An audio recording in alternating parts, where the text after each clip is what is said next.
Evolutionary.org presents Evolutionary Hardcore Podcast with your co-hosts, Steve from the American Underground and Mobster from the UK Iron Den. Get ready for the most hardcore and underground info in the industry. And here we go. 10, 9, 8, 7, 6. Good morning, everyone. Evolutionary.org hardcore podcast coming your way. This is 107. Stevesmi here in the Mobster. We flew him in first class on the Concorde just to do this show. What's up, buddy? Not so bad. I had to fly over with my hands. I'm really, really tired. My arms are tired. All right, guys. So in this one, let's get going. Let's kill. Let's kill it, yeah. In this one, we're continuing our series with the legends of bodybuilding. This one, we're going to do Ric Drasin. And he actually passed away recently. We're doing this podcast a few days after he passed away. So there's a lot of information that's going to come out. So definitely follow up with us on the forums, and we'll follow up on the happenings of that. But Ric Drasin, his life and his death, this is what this podcast is going to talk about. So Ric was a California-based wrestler. He's a jack of all trades. You can't just call him a wrestler. You can't just call him a bodybuilder. You can't call him an actor. You can't call him an author. You can't call him a stuntman. He was all of that. He personally trained. Artist too. He did art. His kids are big in art as well, so it's definitely in his family. He did movies, he did shows, he trained wrestlers, he trained bodybuilders, he did it all. And then in recent years, he was known in the fitness industry. A lot of younger guys know him because he has a really good YouTube video series that he did called Ric's Corner. And a lot of it was all about the old school stories from years training the best bodybuilders in the world in Southern California, interviewing the best bodybuilders of that era, et cetera, et cetera. So he was very popular for doing those interviews with the top fitness celebrities and bodybuilders, past and present. And he gave a lot of tips. He loved talking about the way things were back in the day and kind of modernizing it to the way that things are now. So, you can take a peek at his YouTube page. We'll include it in the link. So, early life, Ric, he was born in 1944, Bakersfield, California, which is an hour or two north of Los Angeles, California. His parents were in the children's clothing business. He's got one sister. And the way he got into fitness and wrestling is his dad used to take him to watch professional wrestling when he was a child. And he had the dream of one day becoming a professional wrestler. So once he became a teenager, he got into weight training. He got into bodybuilding. He had the ability there to do it. He was also into music. He had his own band. He had two different bands, I believe. He spent his college years on the arts. He was in the Army Reserves for 8 years as a sergeant. And then, in 1962, he started doing classes at the YMCA where he lived. And he started teaching about fitness, nutrition. He started learning a lot about it. He started to talk to the old school guys there and learn from them. He started managing a local gym. He started personal training at the gym. But at the end of the day, he really loved wrestling. That was his thing. And he met a woman named Johnny Mae Young, and she helped train him. She was the best female wrestler at the time, way ahead of her day. And she helped him. She taught him. She trained him. And that helped him kind of get into the business. So his name, wrestling, he was called the Equalizer. He was 6 foot, 222 pounds. That was his listed stats. He was the AFW heavyweight champion, CCW champion, and GCW junior heavyweight champion. So, he did the wrestling. And I'll let Mobster come in. But, as wrestler, he also learned promoting. Promoting was a big thing. You actually made way more money promoting if you were a good promoter. And he knew that, and he kind of got into that. And he also, at that time, he hustled. He did modeling. He did some adult work in films. He did short films. He did shows. He did some commercials. He starred he had a guest star role in The Incredible Hulk. And, you know, he did a lot of little things here and there. One of the cool things me and Mobster and I were discussing in the pre-show was his logo work. And he did both the World's Gym and the Gold's Gym logo, where you have that gorilla holding the bar from the World's Gym. So he designed that logo. So he did a lot of stuff. He was a jack of all trades. He didn't just do bodybuilding or just do wrestling. He did it all. And I like that. I like that about a person when they're a jack of all trades like that. I was going to say, on the wrestling side, the lady that he worked with, she was one of the first coaches and mentors, and owned something which would be very similar to the wrestling schools that we know exist now, in terms of promoting the sport, training these people, and getting them ready to be part of the circuit, which of course both the lower and the higher end guys are part of. When you're wrestling 40 or 50 weeks of the year, the kind of crazy lifestyle. And one of the podcasts and videos of his own that he did was talking about not only, it was one of those, is this wrestling real? And he explains quite properly, of course, as scripted as those kind of wrestling things are. If someone's hitting you with a chair, they're hitting with your chair. If they're throwing you over the ropes, you're still being thrown over the ropes.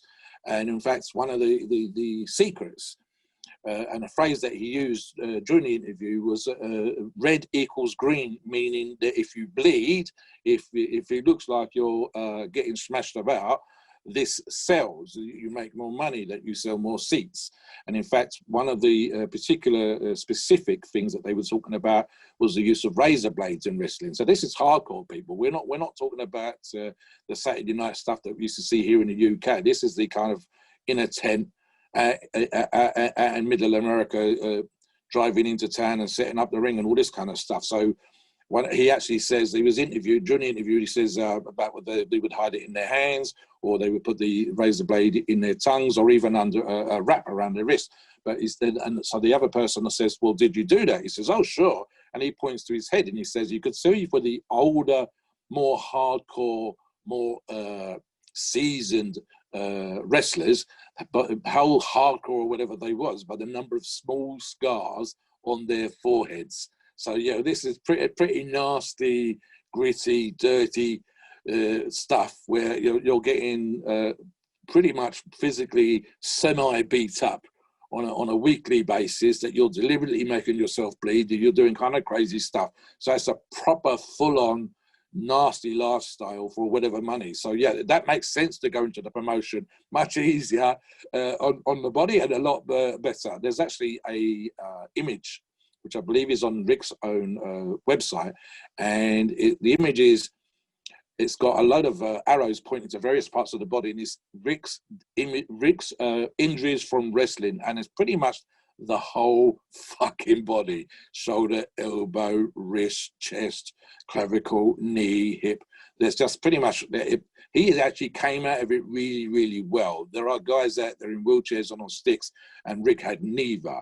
Although he did have just recently, and I believe in the last couple of years, have to have some knee surgery and some hip surgery. And again, this will be on his own YouTube channel where he talks about this specifically. Yeah. Yeah, I wanted to jump in. I don't think people realize, yes, professional wrestling is fake. I mean, it's rigged, it's fake, it's a show, it's entertainment. There's a bad guy, yeah. You know who's gonna. But even though it's not real, you're still picking up and throwing a 200 or 50, at that time, a 225, 250 pound guy. And these days, the guys are a lot bigger. You're picking them up and throwing them, picking them up, throwing them over and over in a short amount of time. It's just, and during the match, your adrenaline is sky high. The crowd is screaming. You don't feel any injuries during the match. But then after the match, once your adrenaline goes away, you're like, oh, damn, I just herniated 5 discs in my back. And that's what happens with these wrestlers. And they tear shoulders and they tear up their knees, but they don't know it while they're doing it, but they find out after. It's in a short amount of time, picking up and throwing. Then you get picked up and thrown. You get picked up and thrown. So it is insane how destructive pro wrestling is on the body. People don't really, if I explain it like that, I think people do realize it, Mobster.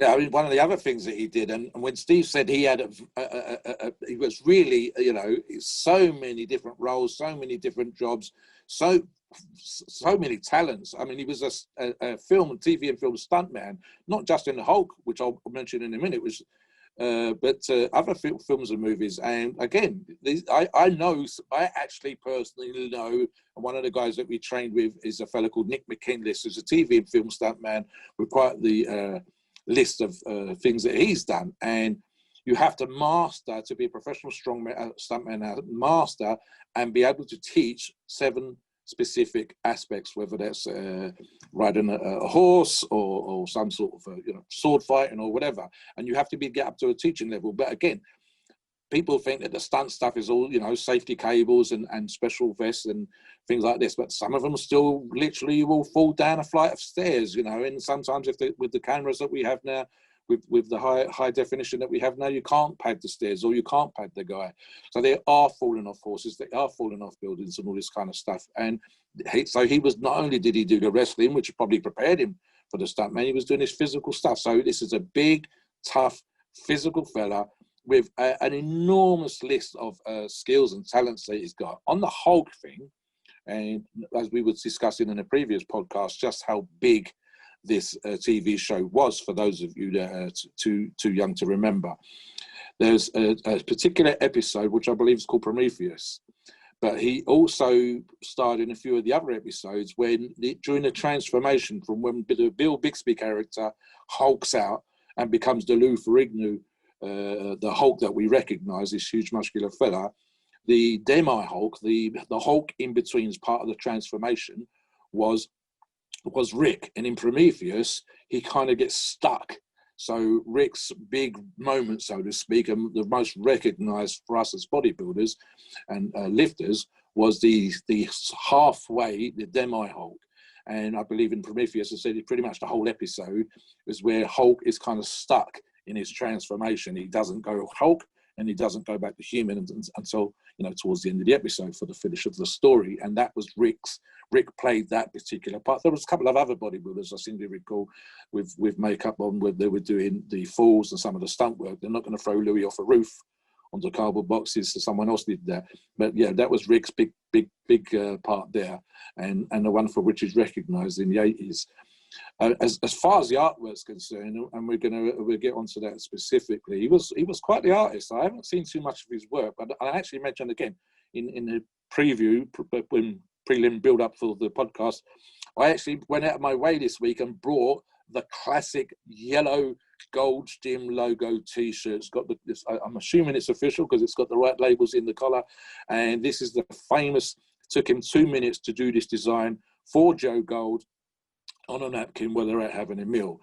And as part of the research for this podcast, the numbers, and this was from Dave Palumbo's RX Muscle, specifically mentioned, get hold of these numbers, Steve.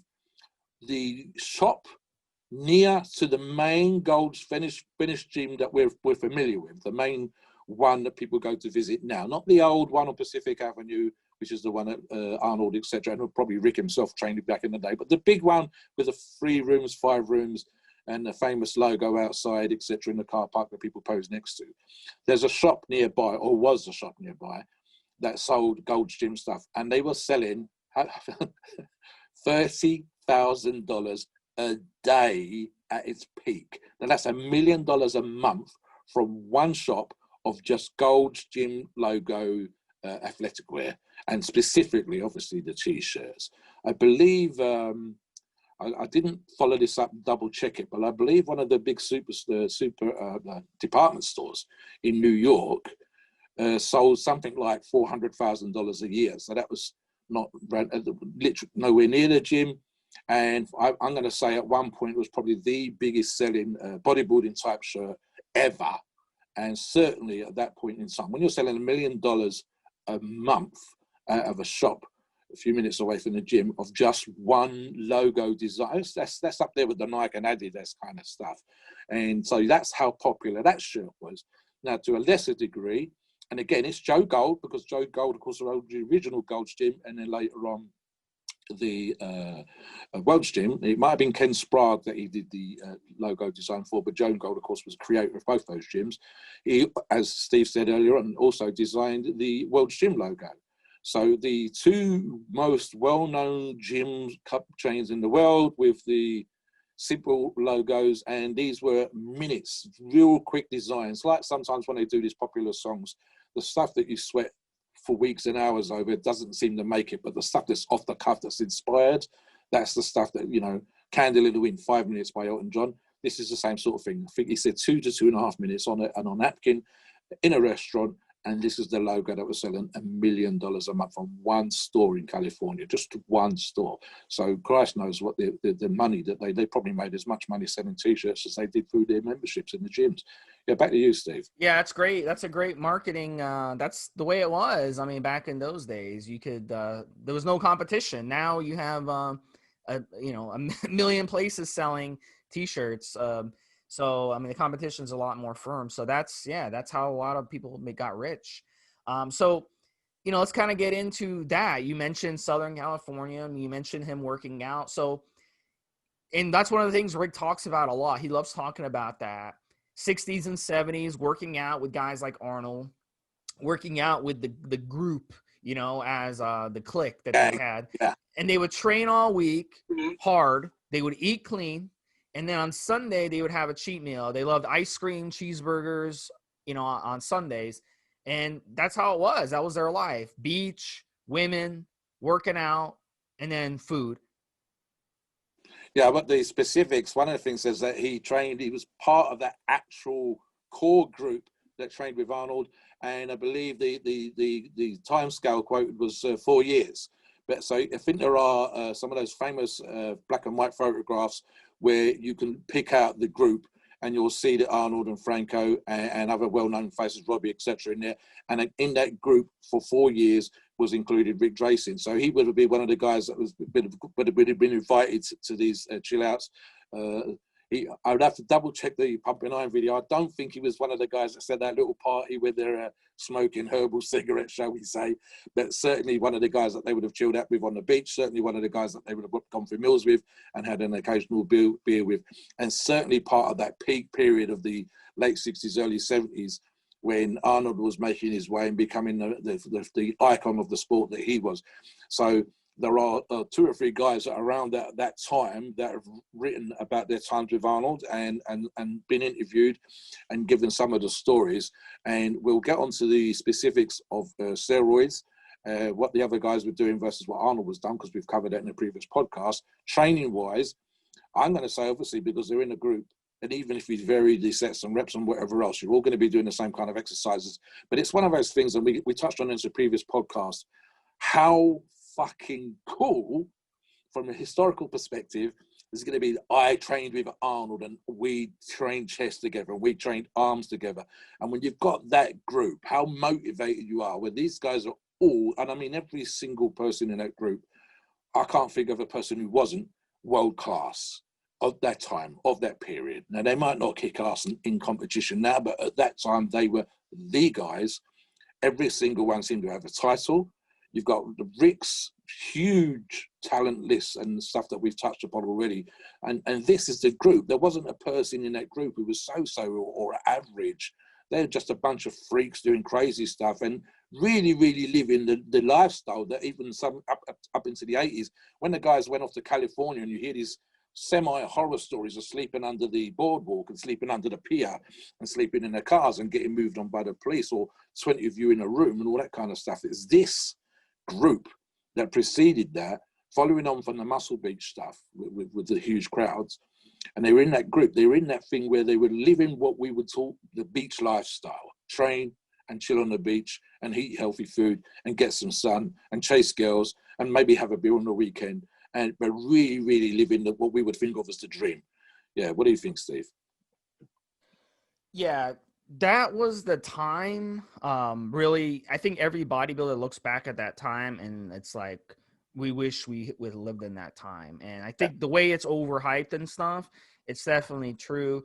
But at the same time, look at what Ric Drasin had to do just to make a living. He had to do all this stuff.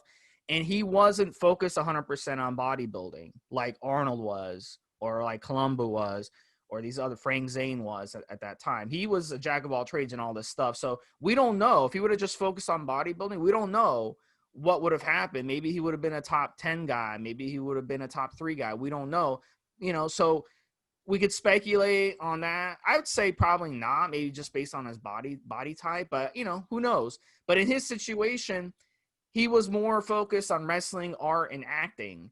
And he did the bodybuilding just to have a good time. He was involved in, with gym managing, with designing logos and stuff like that. So let's speculate, what did he run?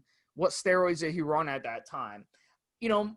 My best guess, Deca, Primo, Debo, Proviron. Yeah. Those were the 4. He probably ran like 800 milligrams a week of Deca at the peak, 600 milligrams per week of Primo at the peak, a handful of Dianabol a day, and then 25 or 50 milligrams of Proviron a day. That's probably those are the 4 he ran. He could have just ran 1. He could have just ran Deca, or he could have ran 2. He could have ran Deca and Debo. He could have ran Deca and Primo. He could have ran Primo and Debo here and there. But those were the steroids that were most likely he ran. And, he was trying to maybe chase a little bit. I would guess that he probably ran a little more than some of the other guys. Maybe, a little less than double what the other guys ran. This is what I was going to touch on, and again, in the we chat just before we start this podcast and sketch out some ideas and whatever. So one of the things that I said to Steve off air was that there are a bunch of stories, and again, I mentioned it just now when I say that the guys that trained with him at that time that have spoken have been interviewed and kind of hint at what used to go on. And so specifically in the previous podcast, when we were talking about Arnold, the legend, the stories that went around Arnold was that Arnold was doing slightly more than the other guys. So if we talk about doses, if we said for argument's sake, just as an example, that Arnold was doing 800, then the other guys were doing 300, 400, 500. And it was Arnold that took things a little further. And this is according to rumor and some of the stories that I've read for myself and seen interviews about. Would say we was all in the car, we discussed this and we would discuss that, but it was all kind of kept private. So the interviewer says, so what were the guys taking? Well, if the guys were taking 30 milligrams of Debo, then Arnold would take 50. If the guys were taking 200 milligrams of Primo or Test, then Arnold was taking 300, 400, and so on. So that's pretty much it. And again, as a bodybuilder, as a physique, he wasn't in Arnold's class.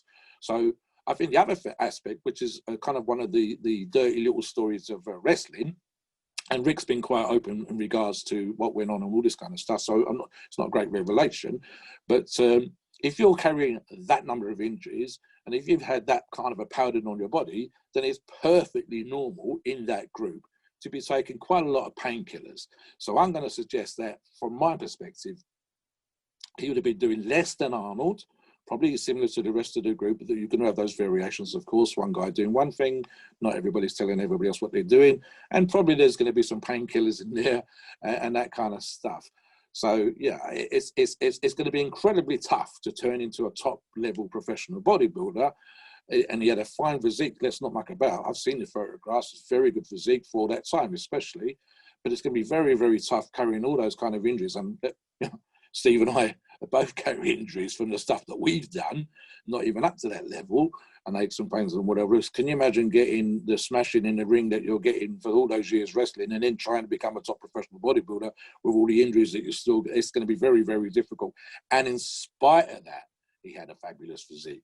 So yeah, and of course, wrestlers, there's sometimes it's played, but let's be honest, they're right up there with the guys in terms of just to maintain the muscle tissue that they need to look good when they get into the ring, and especially in modern times, but even back then, you don't do 40 weeks on the road training at random gyms in the middle of nowhere and all that kind of stuff, and getting all these injuries, and not take steroids or anabolics or performance-enhancing drugs of that time just to stay in shape or to keep the muscle tissue and just to look good for the ring. You're in a slightly bigger pair of trunks, maybe a pair of boots, maybe something around the elbow or the wrist or whatever else as wrestlers are apt to wear.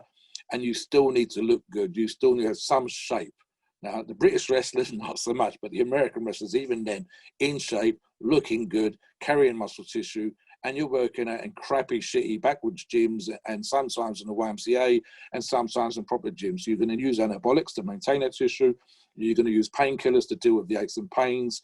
You're lucky if you get a massage or a sauna, and this is all on the road. This is hotels, motels, You're here one night, you're here 2 nights, maybe that kind of stuff. If you're one place a week, it's going to be amazing. And then you get to California and Venice Beach and you start training. So yeah, 100% is going to be doing something. I don't think that's deniable by any stretch of the imagination. Maybe not to the level that Arnold was using. And again, that's just by rumor and inference from some of the stories I've heard. Yeah, back to you, Steve. Yeah, so what did he run as a senior? He lived to 76. Yeah. 60s and 70s. What did he run? So, we could speculate on that. Probably some HGH every day. Yeah. It's the injury, just the injury. Oh, yeah. Yep. Some TRT weekly. And then maybe he threw in some Primo, because the guys from the old school love Primo. Every older guy I talk to, they always rave about Primo. So there's no doubt that he probably even loved Primo in his 60s I'd and want 70s. to have the contacts for that kind of stuff because of all those people that he knew over all those years. Please God, he was getting the real deal, 100%. And Rick, he still liked to work out, and he still liked to train hard, and he still liked to eat clean, even as an older guy. So, but, let's get into, what happened here recently. So what we know, these are the facts. July 18, 2020, he made an announcement on his YouTube page that due to the COVID virus, that he stopped doing interviews.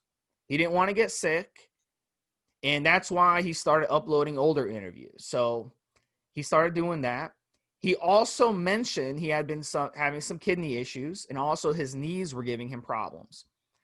But he said that he would continue to be positive even though he was injured and sick. 1 month later, August 17, 2020, one of Rick's children, Adam, said that his father was having complications from the kidney problems and a knee replacement that he had received. So he was back in the hospital. So he had kidney issues. His knees were bothering him. The son asked everyone to keep him in his thoughts, and he said the doctors were doing a great job.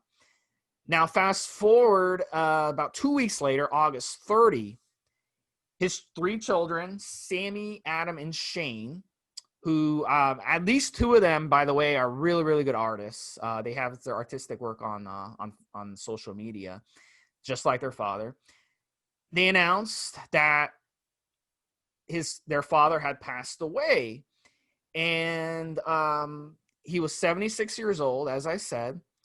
And they mentioned to everyone his desire to uplift and share his positivity was all that he wanted people to remember him by. So, so the death was blamed on kidney failure.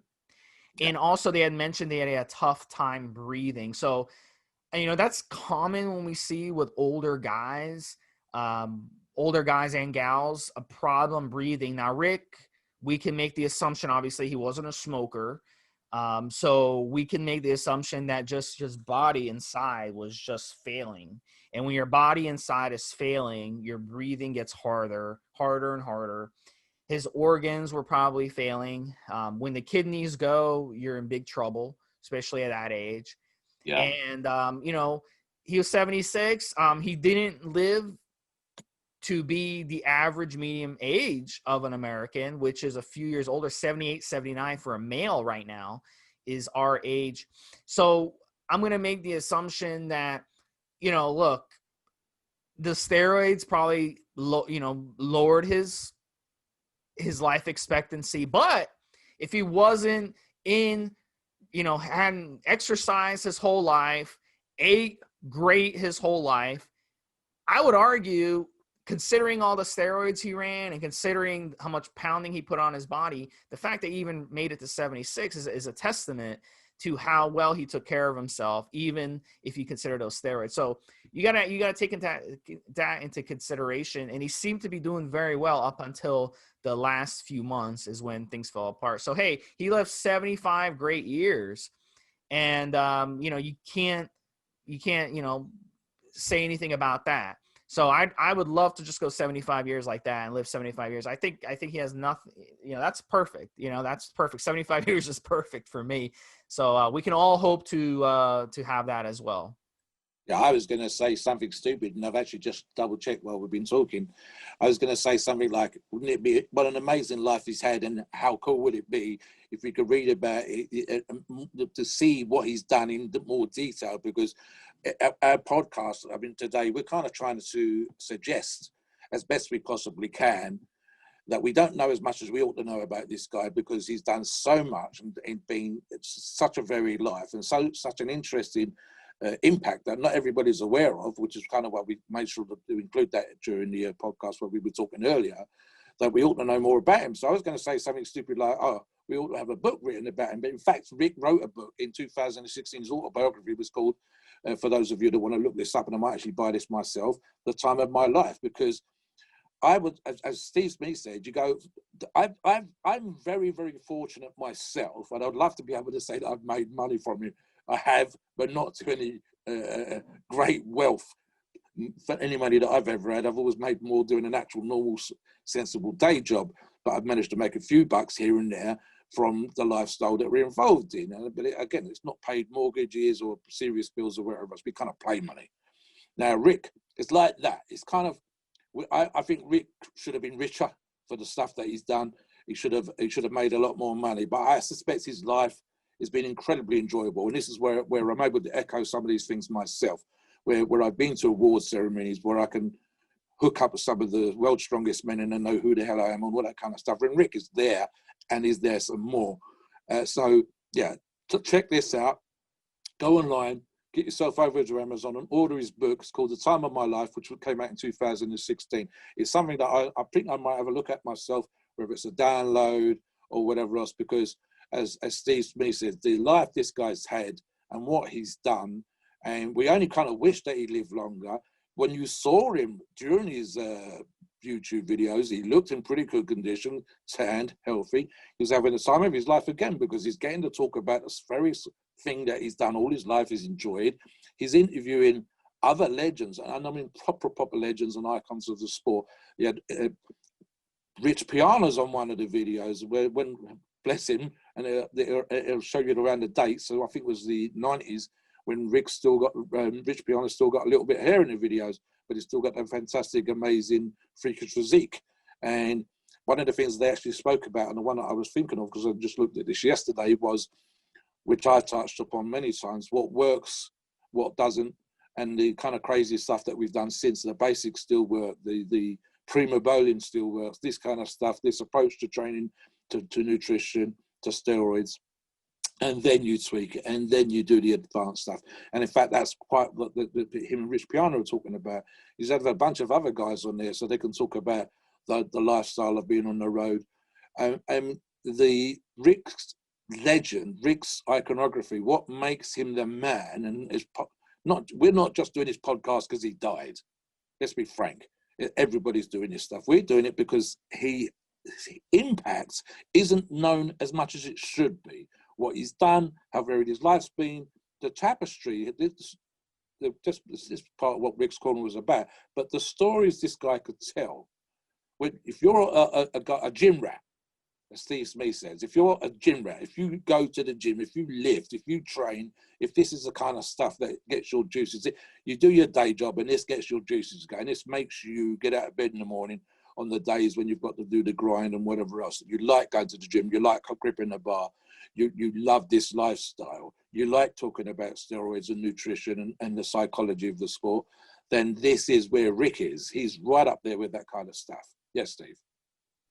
One of the reasons Rick maybe wasn't as rich as some of these other guys, he didn't have as many followers as these other guys. I mean, his YouTube page has about 110,000 followers, last I checked. Maybe it's more now that he passed away. But why is that? And you see in the fitness community other guys with the same amount of followers who haven't contributed shit to the industry except going on there and attacking other people, or they'll make videos. They'll talk trash about other people. They'll start fake controversies. They've not accomplished shit. They're like 22 years old, and their biggest thing is they started a war with Rich Piana, or they started a war with this guy or that guy just to get clicks and just to get viewers. That's what they accomplished. It's the Kim Kardashian effect of contributing absolutely nothing to society.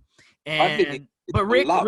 Rick contributed way more to society. If you had taken his followers and computed it with how much he's contributed, he should have like 5 million followers, not 100,000 followers. Yeah. These other guys with 100,000 followers should have 2 followers. You see what I'm saying? Yeah. So that's what I respect about Rick. And he never started trash with other people. He never tried to get clicks.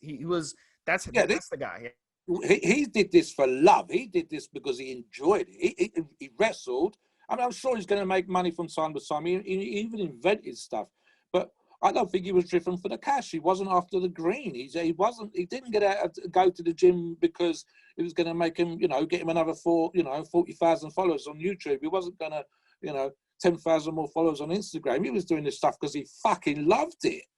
That's the thing. And when you take that love, and then you look at how varied his lifestyle was and the things that he's done. Christ, I mean, if Steve and I could say that we'd been in a film or we'd been on TV or we'd written books or we'd invented stuff. He got a sheriff's badge, I think, or some sort of award from the local police where he was. He was involved. He was, and that's probably the word that we're looking for. He was involved, and to use the phrase, it was real.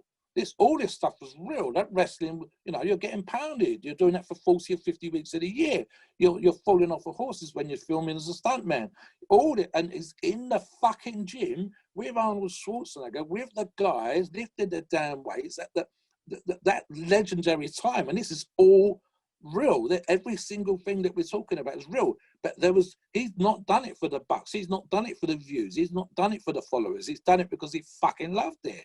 And that's the thing. I actually got an award myself some years ago as an ambassador for bodybuilding from an organization called the Oscar Hardenstown Foundation. And the reason being is because when I spoke, like I'm speaking now, when I wrote about the pleasure that lifting gave me, the pleasure of being involved gave me. And this is Rick. Rick deserves my fucking award because he's done this stuff when some of us, me included, Steve included, we weren't even fucking born. Or in my case, I think when he was lifting with Arnold, I would have been a baby in arms. So he was doing this stuff when, I was still fucking wearing a nappy. So, and for pleasure, not for the bucks, not for the fucking, give me a title, give me an award or whatever else. The fact that he got awards and that he was recognized is because those people like me and Steve and other people that are in the sport, gym owners, including one of the awards he was given was a Joe Gold Award, was recognized for his contribution to bodybuilding from his passion, not from his greed, not from his followers and whatever else, but from his passion. Just because this got the blood moving around his body in the morning and made him get out of bed when he was carrying his aches and pains and all the other kind of crazy fucked up shit that some of us do when we live this lifestyle.